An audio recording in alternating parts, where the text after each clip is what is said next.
ঠিক আছে বাবা, তুই নিজের খেলা শুরু করে দে। নীলিমা তার ছেলে রাজুর সঙ্গে তাদের প্ল্যান করতে থাকে। অপরদিকে পার্বতী দেবীর বাড়িতে। মা, আমি এবং শিল্পা পাশের হিল স্টেশনে ঘুরতে যাচ্ছি, কাল বাড়ি ফিরবো। পাহাড়ি এলাকায় যখন যাচ্ছিস তাহলে কয়েকটা শীতের পোশাক নিয়ে নে, সেখানে অনেক ঠান্ডা লাগতে পারে। আরে মা, এখন গরমকাল, এই গরমের হাত থেকে বাঁচার জন্য হিল স্টেশনে যাচ্ছি। শীতের পোশাক নিয়ে যাওয়ার কোনো প্রয়োজন নেই, সেখানে খুব কম ঠান্ডা থাকবে। তাছাড়া প্রয়োজন হলে হোটেলের হিটার চালিয়ে নেব। আচ্ছা ঠিক আছে, সাবধানে যাস বাবা। এরপর বিক্রম তার ওয়াইফকে নিয়ে বেরিয়ে পড়ে এবং কিছু সময়ের মধ্যেই তারা হিল স্টেশনে পৌঁছে যায়। বিক্রম আগে থাকতে হোটেল বুক করে রেখেছিল, তাই তারা হোটেল রুমের ভেতরে চলে আসে। আরে বিক্রম, এটা তো একটা বাড়ি, আমি তো ভেবেছিলাম আমরা কোনো হোটেলে যাব। তুমি একদম ঠিক বলেছ শিল্পা, এটা একটা কটেজ। হোটেলে গেলে অনেক মানুষের ভিড় থাকে, তাই একদিনের জন্য এই কটেজ বুক করেছি। এখানে আমাদের দুজন ছাড়া আর কেউ থাকবে না। আচ্ছা ঠিক আছে, আমি ফ্রেশ হয়ে নিচ্ছি, তারপর আমরা দুজনে ঘুরতে বেরোবো। ঠিক আছে, তাড়াতাড়ি তৈরি হয়ে নাও, এমনিতেই তোমাদের মেয়েদের তৈরি হতে অনেক বেশি সময় লাগে। বিক্রম শিল্পার সঙ্গে কথা বলছিল, এমন সময় রাজু দুই গোন্ডা নিয়ে রুমের ভেতরে চলে আসে। সেদিন তুমি আমার গায়ে হাত তুলেছিলে, আজ সব জিনিসের বদলা নেওয়ার সময় এসে গেছে।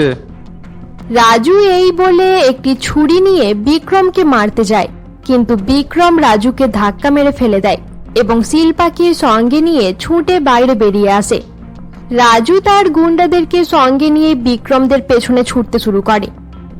শিল্পা, তুমি পাহাড়ের এই জায়গাতে লুকিয়ে থাকো, তারা তোমাকে দেখতে পাবে না। না বিক্রম, আমি তোমার সঙ্গেই থাকবো, আমি তোমাকে একা ছাড়বো না। এখন আমার সঙ্গে তর্ক করো না শিল্পা, চুপচাপ এখানে দাঁড়িয়ে থাকো। বিক্রম এই বলে শিল্পাকে পাহাড়ের আড়ালে দাঁড় করিয়ে দেয় এবং সেখান থেকে বেরিয়ে রাজু ও তার গুন্ডাদের সঙ্গে লড়াই করতে শুরু করে। আমি তোমাকে ছাড়বো না রাজু, সেই দিনেই তোমাকে মেরে ফেলা দরকার ছিল, কিন্তু এখনো দেরি হয়নি। আজ তোর শেষ দিন। কে কাকে মারবে এটা এখনই দেখা যাবে। কালু, তোরা বিক্রমকে ধর, সে যেন পালাতে না পারে। রাজুর দুই গুন্ডা বিক্রমকে ধরার জন্য যায়, কিন্তু বিক্রম ছুটে রাজুর কাছে আসে এবং তার হাত থেকে ছুরি নিয়ে তার পেটে আঘাত করে দেয়। এরপর রাজুর দুই গুন্ডা বিক্রমকে ধাক্কা মেরে পাহাড়ের ঝর্ণা থেকে নিচে ফেলে দেয়। রঘু, কালু, আমাকে তাড়াতাড়ি মায়ের কাছে নিয়ে চল, আমার খুব কষ্ট হচ্ছে। এরপর দুই গুন্ডা রাজুকে নিয়ে তার মায়ের কাছে যায়। অপরদিকে শিল্পা কান্নাকাটি করতে করতে তার শ্বশুর বাড়ি চলে আসে। রাজু, তোর কি হয়েছে? তোর পেটে এত রক্ত কেন? মা, আমি বিক্রমকে মেরে ফেলেছি, কিন্তু তাকে মারতে গিয়ে সে আমার পেটে ছুরি মেরে দিয়েছে। আমাকে বাঁচাও মা, আমাকে বাঁচাও। রাজু এসব কথা বলতে বলতেই মারা যায়। রাজুর মারা যাওয়ায় পার্বতী দেবীর প্রতি নীলিমার রাগ আরো বেশি বেড়ে যায়। অপরদিকে পার্বতী দেবীর বাড়িতে। আরে শিল্পা, তোমরা বাড়ি ফিরে এসেছো? এ কি, তুমি কান্নাকাটি করছো কেন? বিক্রম কোথায়? বিক্রম আর বেঁচে নেই মা, রাজু আর তার গুন্ডারা মিলে বিক্রমকে পাহাড় থেকে ধাক্কা মেরে ফেলে দিয়েছে। হায় হায়, এ আমার কি সর্বনাশ হয়ে গেল! ওই রাজু আর নীলিমাকে আমি ছাড়বো না। পার্বতী এবং শিল্পা যখন কান্নাকাটি করছিল, এমন সময় নীলিমা কয়েকজন গুন্ডা নিয়ে তাদের কাছে আসে। নীলিমাকে দেখার সঙ্গে সঙ্গে পার্বতী দেবী বলে, নীলিমা, তুই কি ভেবেছিস তোর এই অপরাধ লুকিয়ে থাকবে? আমি এখনই পুলিশের কাছে যাব। বেঁচে থাকবে তাহলেই তো পুলিশের কাছে যাবে। আজ তোমাদের দুজনকে আমার হাতে মরতে হবে। কালু, রঘু, দুজনকে ধরে নে আর একটা ঘরের মধ্যে বন্ধ করে রাখ। রামু কাকা, তুমি এদের উপর লক্ষ্য রাখবে। আচ্ছা ঠিক আছে নীলিমা ম্যাডাম। তোমার ছেলের জন্য আমার রাজুকে মরতে হয়েছে, তার অন্তিম সংস্কার করার পরেই আমি তোমাদেরকে মেরে ফেলবো। তোমাদেরকে আমি ছাড়বো না, এদেরকে নিয়ে যাও আর বন্দি করে রাখো। নীলিমার কথা মতো দুই গুন্ডা পার্বতী দেবী এবং শিল্পাকে এক ঘরের মধ্যে আটকে রাখে। এরপর নীলিমা তার ছেলের অন্তিম সংস্কার করার জন্য চলে যায়। নীলিমার চলে যাওয়ার পর রামু কাকা পার্বতী দেবীর কাছে আসে। আমাকে ক্ষমা করবেন ম্যাডাম। এতদিন আমি তাদের সাহায্য করছিলাম, কিন্তু আমি জানতাম না তারা বিক্রম বাবুকে মেরে ফেলবে। তারা এত খারাপ, আমি জানলে কোনোদিন তাদের সাহায্য করতাম না। আমাকে ক্ষমা করে দিন। এখন এসবের আর কোনো মানে নেই কাকা। আমি নিজের ছেলে হারিয়ে ফেলেছি, আমার বৌমা নিজের স্বামী হারিয়েছে, আমাদের আর কিছুই নেই। ম্যাডাম, আমি আপনাদের মুক্ত করে দিচ্ছি। আপনারা তাড়াতাড়ি এখান থেকে পালিয়ে যান। আমি মুম্বাই যাওয়ার 2টো ট্রেনের টিকিট কেটে দিয়েছি। সেখানে গিয়ে আপনি আমাদের ব্যবসায়িক বন্ধু সুরেশবাবুর সঙ্গে দেখা করে নিন। এরপর রামু কাকা পার্বতী দেবী এবং শিল্পাকে মুক্ত করে দেয়। মুক্তি পাওয়ার পর তারা দুজনে স্টেশনে গিয়ে মুম্বাই যাওয়ার ট্রেনে উঠে পড়ে। 2 দিন পর পার্বতী এবং শিল্পা মুম্বাই পৌঁছায় এবং সুরেশবাবুর বাড়িতে ওঠে। আরে বৌদি, আপনি এখানে? সবকিছু ঠিক আছে তো? কিচ্ছু ঠিক নেই সুরেশ দা। ওই নীলিমা আর তার ছেলে বিক্রমকে মেরে ফেলেছে। তারা আমাদের সমস্ত সম্পত্তি দখল করে নিয়েছে। আমরা সেখানে থাকলে হয়তো আমাদেরকেও মরতে হতো।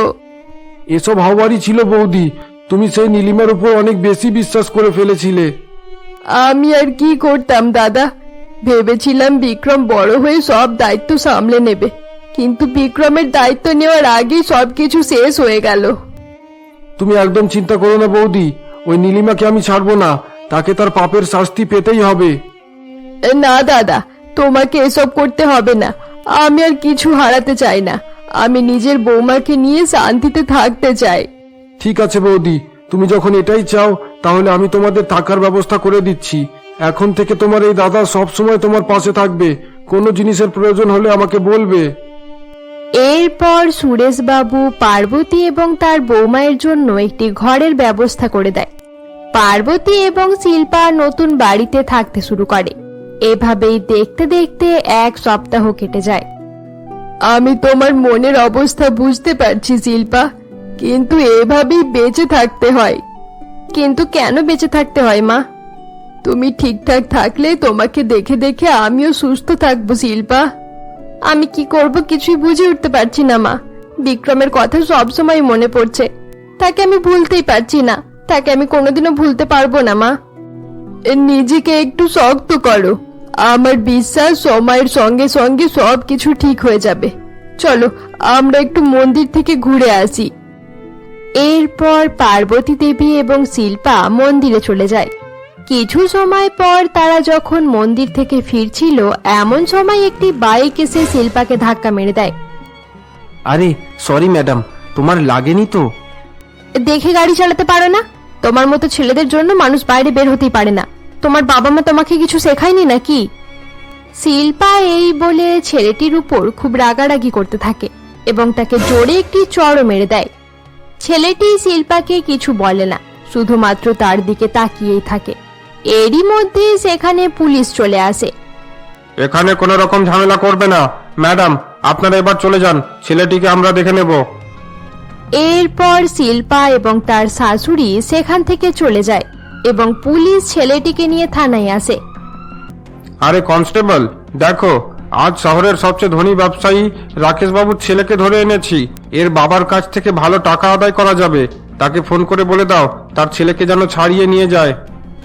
এরপর কনস্টেবল রাকেশ বাবুকে ফোন করে এবং কিছু সময় পর রাকেশ বাবু সেখানে এসে নিজের ছেলের জামিন করিয়ে তাকে বাড়ি নিয়ে যায়। রবি, তোমার জন্য আমার মান সম্মান শেষ হয়ে যাচ্ছে। আজ একটা সাধারণ পুলিশের কাছে আমাকে কথা শুনতে হয়েছে। তুমি কবে নিজেকে শোধরাবে? তুমি ভুলে যাচ্ছ তুমি বিজনেসম্যান রাকেশের ছেলে। আমি এত বড় বিজনেসম্যানের ছেলে হয়ে বাঁচতে চাই না। আমি চাই সবাই আমাকে রবি বলে চিনুক।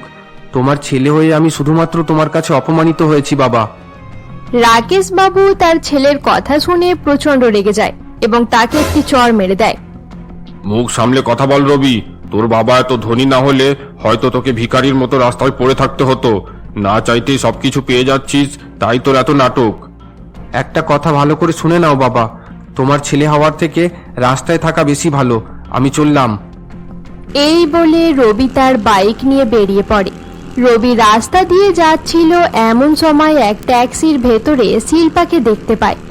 এরপর রবি ট্যাক্সির পেছনে পেছনে যেতে শুরু করে। কিছু সময় পর শিল্পার বাড়ি চলে আসে এবং সে বাড়ির ভেতরে চলে যায়। অপরদিকে বাড়ির ভেতরে পার্বতী দেবী এবং সুরেশবাবু নিজেদের মধ্যে কিছু কথা বলছিল। চিন্তা করার কিছু নেই বৌদি, যত সম্পত্তি ছিল সব শিল্পার নামে হয়ে গেছে।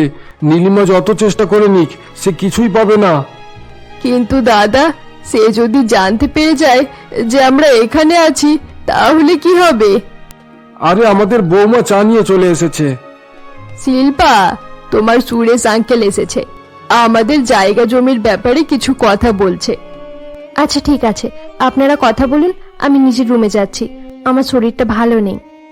এরপর শিল্পা নিজের রুমের ভেতরে চলে যায়। শিল্পা জানালা থেকে দেখে রবি বাইক নিয়ে তাদের বাড়ির বাইরে দাঁড়িয়ে রয়েছে। শিল্পা রবিকে দেখার পর জানালার পাশ থেকে সরে যায় এবং বিছানায় গিয়ে বসে পড়ে। আরে ভাই, তোর কি হয়েছে? কিছু বলছিস না কেন?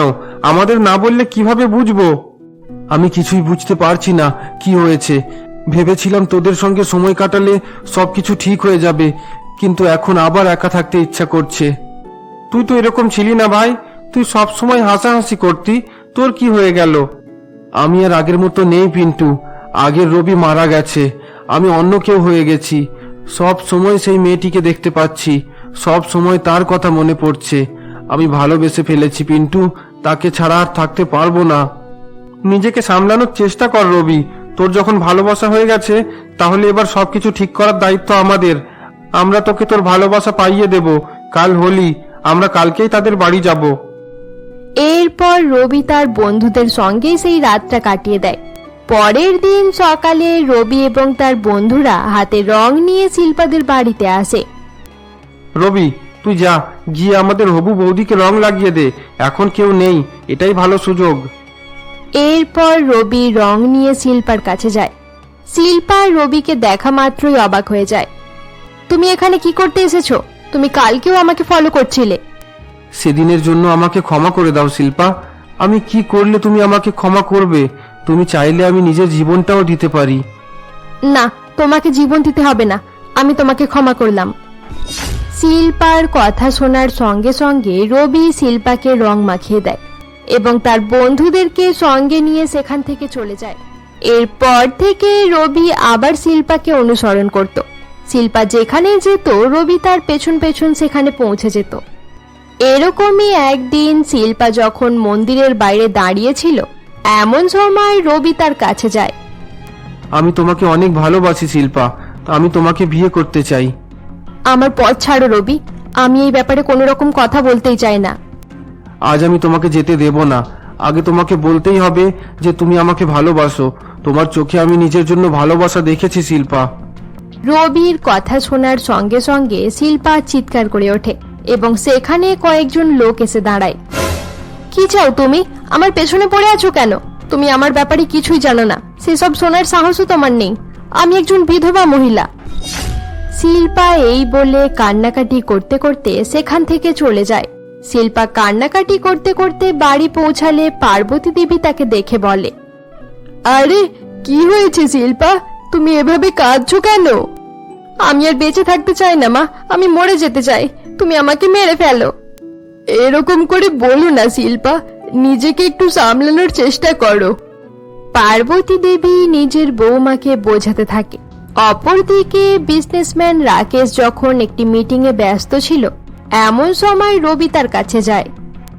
রবি, তুমি দেখতে পাচ্ছ না আমি মিটিং এ ব্যস্ত আছি? হঠাৎ করে এখানে চলে আসার মানেটা কি? বাবা, আমি বিয়ে করতে চাই। তোমার মনে হয় জানা নেই বিয়ে করার জন্য একটা মেয়ের প্রয়োজন। মেয়ে কোথায় পাবে? আমি মেয়ে দেখে রেখেছি, মেয়েটা খুব ভালো, কিন্তু মেয়েটার ভাগ্য অনেক খারাপ বাবা। অনেক অল্প বয়সে মেয়েটা বিধবা হয়ে গেছে। তোমার মাথা ঠিক আছে তো? তুমি এরকম কিছু করলে খবরের কাগজের প্রথম পাতাতেই লেখা থাকবে বিজনেসম্যান রাকেশের বৌমা একজন বিধবা মেয়ে। তোমার জন্য আমার নাম খারাপ হয়ে যাবে। হ্যাঁ, আমি জানি এসব হবে, কিন্তু এর পরেও আমি তাকে বিয়ে করব, কারণ আমি তাকে অনেক ভালোবাসি। আচ্ছা, তার মানে এটা সেই মেয়ে যার জন্য তোমাকে থানায় যেতে হয়েছিল। তুমি ঠিক বলেছো বাবা। একটু ঠান্ডা মাথায় চিন্তা কর রবি, এরকম একটা বেকার মেয়ের সঙ্গে বিয়ে করে নিজের পরিবারের মান সম্মান শেষ করিস না। নিজের হবু বৌমায়ের ব্যাপারে এত উল্টোপাল্টা কথা বলো না বাবা, এসব আমি সহ্য করব না। তুই যা ইচ্ছা করে নে, আমি কোনোদিন ওই মেয়েটার সঙ্গে তোর বিয়ে হতে দেব না। এটাই যদি তোমার কথা হয়ে থাকে তাহলে আমার কথাও শুনে নাও। বিয়ে করলে আমি সেই মেয়েটাকেই করব, আমাকে কেউ আটকাতে পারবে না। সেখান থেকে চলে যাওয়ার পর রাকেশ বাবু নিজের কয়েকজন গুন্ডাকে শিল্পাদের বাড়িতে পাঠায়। গুন্ডা সেখানে গিয়ে বাড়ি ভাঙচুর করে দেয় এবং জিনিসপত্র বাড়ির বাইরে ফেলতে শুরু করে। আশেপাশের মানুষেরা সবকিছু দেখছিল, কিন্তু গুন্ডাদের ভয়ে কেউ কিছুই বলেনি। তোমরা কেন এরকম করছো? আমরা তোমাদের কি ক্ষতি করেছি? এভাবে ভাঙচুর করো না। গুন্ডারা পার্বতী দেবীর কোনো কথাই শোনে না এবং সবকিছু ভাঙতে থাকে। এরই মধ্যে রবি তার বন্ধুদের সঙ্গে সেখানে চলে আসে এবং গুন্ডাদের সঙ্গে মারামারি করে তাদেরকে সেখান থেকে তাড়িয়ে দেয়। এরপর রবি সেখান থেকে তার বাবার কাছে যায়। রাকেশ বাবু তখন একটি পার্টিতে ব্যস্ত ছিলেন, সকলে খুব আনন্দ করছিল। এমন সময় রবি চিৎকার করে সবকিছু থামিয়ে দেয়। লেডিজ অ্যান্ড জেন্টলম্যান, সবাই আমার কথা শুনুন। ইনি হলেন বিজনেসম্যান রাকেশ, শহরের সবচেয়ে ধনী মানুষ। অনেক বিজনেসম্যানদের সাহায্য করেছেন, যেখানে লাভ থাকে সেখানে লাখ লাখ টাকা চাঁদা দেন। আজ এই লোকটা এক মহৎ কাজ করে এসেছে। আজ বিজনেসম্যান রাকেশের গুন্ডারা এক অসহায় মহিলা এবং তার বিধবা বৌমায়ের উপর অত্যাচার করেছে। আপনারা জানেন এটা কেন করেছে? কারণ এনার ছেলে মানে আমি সেই বিধবা মেয়েকে বিয়ে করতে চাই। মুখ সামলে কথা বল রবি, এসব কি বলছিস তুই? আমি যা বলছি একদম ঠিক বলছি বাবা। আজ থেকে আমি তোমার ছেলে নয় এবং তুমি আমার বাবা নয়। আমি সারা জীবনের জন্য তোমার নাম এবং সম্পত্তি বর্জন করলাম। আজকের পর থেকে যদি কেউ সেই মেয়েটার দিকে তাকায় তাহলে আমি তাকে শেষ করে ফেলবো। আমার কথাটা যেন মনে থাকে। রবি এই বলে সেখান থেকে চলে যায়। রবির কথা শুনে পার্টির সকল লোকজন এবং রাকেশ বাবু অবাক হয়ে দাঁড়িয়ে থাকে। অপরদিকে রবি পার্বতী দেবীর বাড়িতে পৌঁছায়। বাবা, তুমি এখানে? আজ তুমি না থাকলে হয়তো সেই গুন্ডারা সবকিছু শেষ করেই ফেলতো। তুমি আমাদের অনেক সাহায্য করেছো। মা, আপনি জানেন তারা আমার বাবার পাঠানো গুন্ডা ছিল। আমি শিল্পাকে অনেক ভালোবাসি, তাকে বিয়ে করতে চাই। তাই বাবা তোমাদেরকে এখান থেকে তাড়িয়ে দেওয়ার জন্য গুন্ডা পাঠিয়েছিল। এসব তুমি কি বলছো? আমি একদম ঠিক বলছি মা। আমি আমার বাবা এবং তার সম্পত্তি সবকিছু ছেড়ে দিয়েছি। আমি সবকিছু ছেড়ে চলে এসেছি মা। আমি তোমার কাছে ভিক্ষা চাইছি, শিল্পাকে আমাকে দিয়ে দাও। আমি তাকে অনেক ভালোবাসি। কিন্তু রবি, তুমি তো জানো শিল্পা বিধবা। আমি সব জানি মা, কিন্তু এতে তার কি দোষ? সে কি নিজের থেকে নিজেকে বিধবা করেছে?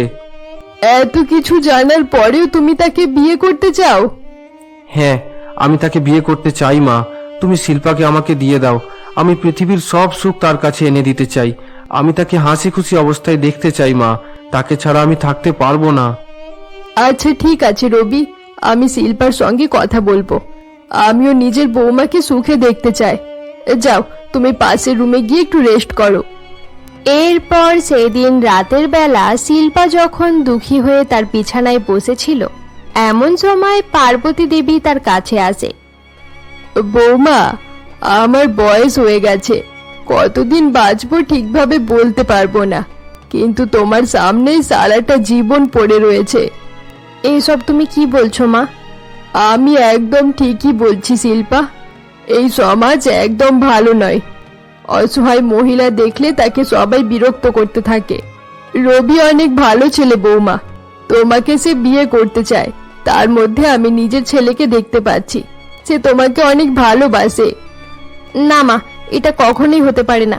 বিক্রমকে ছাড়া আমি অন্য কারোর কথা ভাবতেও পারি না। আমি তোমার হাত জোড় করছি মা, তুমি অন্য কারোর সঙ্গে আমাকে বিয়ে করতে বলো না।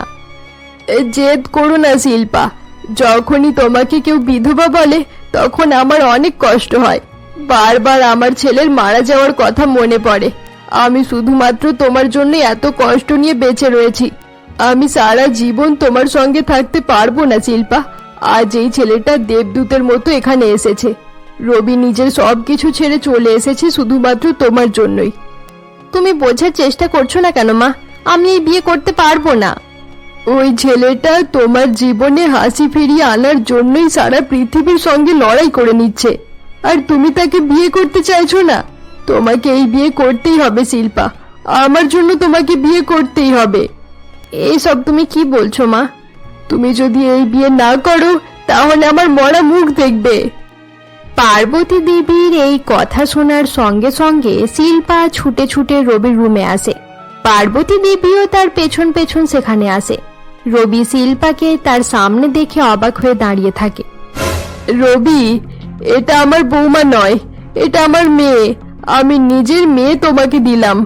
শিল্পার কপালে সিঁদুর পরিয়ে দাও। আমি চাই না সমাজের লোকেরা তাকে বিধবা বলে বারবার অপমান করুক। শিল্পার কপালে সিঁদুর দিয়ে দাও রবি। কিন্তু মা, শিল্পা চুপ করে দাঁড়িয়ে আছে কেন? সে কি সত্যি আমাকে বিয়ে করতে চায়? আমার এটা কেন মনে হচ্ছে যে শিল্পা রাজি নেই? আজ না হয় কাল শিল্পা এই বিয়ে মেনেই নেবে রবি। আমি আর নিজের বৌমাকে বিধবা অবস্থায় দেখতে পারবো না রবি। আর এই অসহায় মেয়েটিকে এত কষ্ট তো দেখতে পারবো না। পার্বতী দেবীর কথা শুনে রবি সিঁদুর নিয়ে শিল্পার কাছে যায় এবং তার কপালে সিঁদুর দিয়ে তাকে নিজের বউ বানিয়ে নেয়। এরপর পার্বতী দেবী রবি এবং শিল্পার জন্য বাসর ঘর সাজিয়ে দেয়। রাতে শিল্পা যখন বাসর ঘরে বসেছিল এমন সময় রবি ঘরের ভেতরে আসে। তুমি আমার প্রথম এবং শেষ ভালোবাসা শিল্পা। তোমার আগে আমি কোনোদিন কোনো মেয়েকে ভালোবাসিনি। আজকের পরেও কোনো মেয়ে আমার জীবনে আসতে পারবে না শিল্পা। আমি নিজের সারা জীবন তোমার নামে করে দিলাম শিল্পা। আমার মনে শুধুমাত্র তুমি আছো। রবি শিল্পাকে এই সমস্ত কথা বলতে থাকে, কিন্তু শিল্পা তার কোনো কথারই কোনো উত্তর দেয় না এবং চুপ করেই বসে থাকে। আমি জানি শিল্পা, তোমার মনে এখন পর্যন্ত অন্য কেউ আছে। আমি তোমাকে কথা দিচ্ছি, যতদিন পর্যন্ত আমি তোমার মনে নিজের জায়গা তৈরি করতে পারছি না ততদিন পর্যন্ত আমি তোমাকে স্পর্শ করব না। বন্ধুরা, আজকের জন্য এতটাই। গল্পটি তোমাদের ভালো লেগে থাকলে অবশ্যই লাইক করে দিও। পরবর্তী পর্ব দেখার জন্য এখনই আমাদের চ্যানেলকে সাবস্ক্রাইব করে দাও।